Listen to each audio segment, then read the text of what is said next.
সবে dance programme থেকে ফিরলাম আর আমার ভীষণ কষ্ট হয়ে গেছে। তাড়াতাড়ি মেকআপটা রিমুভ করে ফেলি। আজ তোমাদের সাথে শেয়ার করতে চলেছি get unready with me, let's change.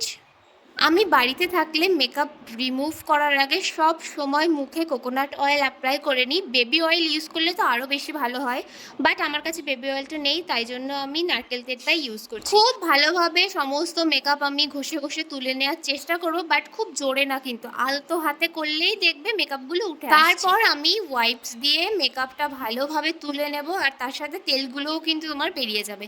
এখন আমি একটা ফেস ওয়াশ নেব। তোমাদের কাছে যে ফেস ওয়াশ আছে তোমরা সেই ফেস ওয়াশই ইউজ করো। আমার কাছে বর্তমানে এটাই রয়েছে, তাই আমি এটাই ইউজ করছি। ভালোভাবে মুখটা ধুয়ে নিলাম, আর আমার না দুবারও ফেস ওয়াশ করা লাগে না, একবার করলেই হয়ে যায়।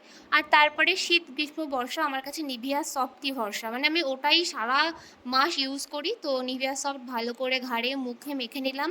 দেন নিভিয়ারই লিপ বাম আমি ইউজ করছি, আর এটা আমি এত ইউজ করেছি মানে এটা শেষ পুরো, তাও ছাড়ছি না এটা। এবার আমি চুলটা খুলে নেবো। বাবা শান্তি, মানে চুলে যা লাগছিল ওরকমভাবে টেনে উঁচু করে বেঁধে এখন আমি ভালোভাবে চুলগুলোকে বেনুনি করে নেব। আসলে আমি একটু হালকা করেই বেনি করেছি। এবার আমি ঘুমোতে যাচ্ছি। টাটা।